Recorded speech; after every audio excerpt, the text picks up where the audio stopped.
سرکار کی آمد مرحبا، دلدار کی آمد مرحبا۔ اوے بدتی، ادھر آ، بات سن۔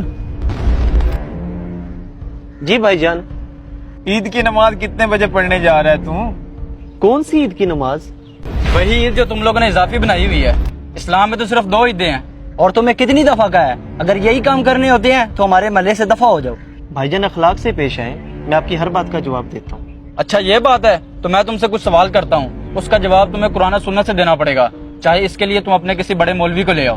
جی بھائی جان آپ سوال کریں، اس کے لیے مجھے اپنے کسی مولوی کی ضرورت نہیں ہے، الحمدللہ میں خود ہی کافی ہوں، آپ کریں سوال۔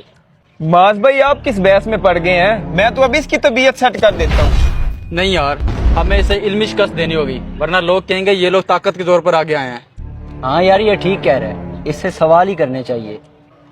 چلو ٹھیک ہے، تم لوگوں کی مان لیتا ہوں، کرو معاذ سوال اس سے۔ پہلا سوال میرا یہ ہے، تم بتاؤ اسلام میں تو صرف 2 عیدیں ہیں، یہ تیسری تم لوگ کہاں سے لے آئے ہو؟ بھائی جان پہلی بات تو یہ ہے کہ آپ لفظ عید سے دھوکہ کھا رہے ہیں۔ آپ کو پتہ ہے کہ عید کا کیا مطلب ہے؟ عید کا مطلب یہ ہے کہ خوشی کا اظہار کرنا، اللہ تعالیٰ کی نعمتوں کا شکر ادا کرنا، جیسا کہ قرآن پاک میں حضرت عیسیٰ کی قوم کے لیے آسمان سے جو دسترخوان نازل ہوا اسے بھی عید کہا گیا ہے۔ بتائیں کیا اس دن انہوں نے نماز پڑھی تھی؟ اور جمعہ بھی مسلمانوں کے لیے عید کا دن قرار دیا ہے۔ یوں تو ایک مہینے میں آپ 4 عیدیں مناتے ہیں۔ ہاں بھائی معاذ، یہ مولوی ٹھیک کہہ رہے ہیں۔ ایک منٹ بھائی، میرے بھی سوال ختم نہیں ہوئے۔ میرا دوسرا سوال یہ ہے کہ یہ تم میلاد مناتے ہو، جھنڈیاں لگاتے ہو اور لائٹیں لگاتے ہو، یہ کس صحابہ نے کیا ہے؟ بھائی جان آپ تو لفظ میلاد سے بھی دھوکہ کھا رہے ہیں۔ لفظ میلاد کا مطلب ہے پیدائش۔ کیا آپ کا اس بات پر ایمان نہیں ہے کہ حضور پیدا ہوئے ہیں؟ میلاد کی لغوی معنی یہ ہے کہ حضور کی پیدائش کا، بچپن کا، جوانی کا، کمالات کا، معجزات کا ذکر کرنا، یہ میلاد کہلاتا ہے، اور یہ تو ہر صحابی نے منایا ہے۔ او بھائی باتوں میں الجھانے کی ضرورت نہیں ہے، جو بات کرنی ہے تفصیل سے کرو۔ اچھا جی چلیں آپ تفصیل سن لیں۔ ایک بار صحابہ کرام تشریف فرما تھے اور آپس میں گفتگو فرما رہے تھے کہ نبی پاک صلی اللہ علیہ وسلم دنیا میں تشریف لائے، ہم کتنے خوش نصیب ہے کہ آپ ہم پر رحمت للعالمین بن کر آئے۔ اتنے میں نبی پاک صلی اللہ تعالیٰ علیہ وسلم تشریف لائے اور آپ صلی اللہ تعالی وسلم نے فرمایا کہ تم لوگوں کا یہ بیٹھنے کا کیا مقصد ہے، کیا گفتگو کر رہے ہو؟ تو صحابہ نے کہا یا رسول اللہ ہم تو صرف یہی باتیں کر رہے ہیں کہ آپ تشریف لائے، ہم لوگ کتنے خوش نصیب ہے، آپ کی تشریف آوری ہوئی، آپ رحمت للعالمین بن کر آئے ہمارے لیے۔ تو نبی پاک صلی اللہ علیہ وسلم نے فرمایا کیا تم اس بات پر قسم دے سکتے ہو؟ تو صحابہ کرام نے فرمایا یا رسول اللہ ہم قسم دے سکتے ہیں، ہمارا بیٹھنے کا صرف یہی مقصد تھا۔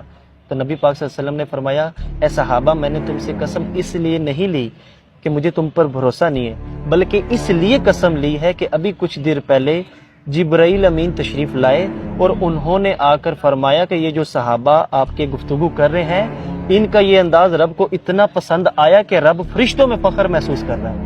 آپ مجھے یہ بتائیں یہ جو صحابہ نے حضور کا ذکر کیا اللہ کو اتنا پسند آیا، ہم جو میلاد کی محفل میں حضور کا ذکر کرتے ہیں کیا اللہ کو یہ نہیں پسند آئے گا؟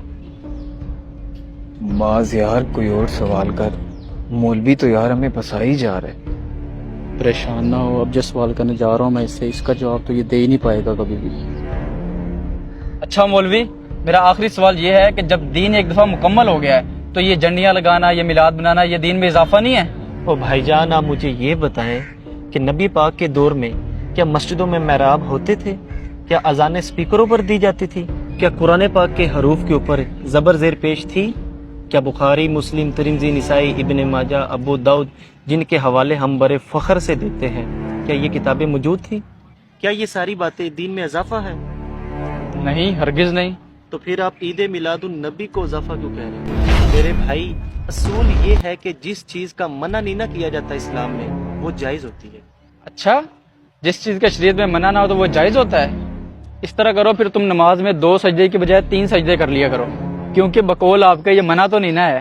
او میرے بھائی ہم عید میلاد النبی کو فرض واجب نہیں سمجھتے بلکہ یہ تو ایک مستحب عمل ہے، کرو تو ثواب ہے، نہ کرو تو گناہ نہیں۔ اور بھائی یہ جو آپ کہہ رہے ہیں نا کہ 2 سجدے تو تیسرا کیوں نہیں، اور بھائی وہ تو فرض ہے، میں تو مستحب کی بات کر رہا ہوں۔ اور میرے بھائی یہ جو میلاد کے موقع پر ڈھول بجاتے ہیں، لنگر پھینکتے ہیں، یہ بہت غلط کرتے ہیں، ان کو ایسا نہیں کرنا چاہیے۔ اور آپ نے کچھ پوچھنا مجھ سے؟ معاذ صاحب مولوی بالکل صحیح باتیں کر رہے ہیں، ہمیں لگتا ہے غلط بتایا گیا ہے۔ مولوی صاحب ہم آپ سے معافی چاہتے ہیں اور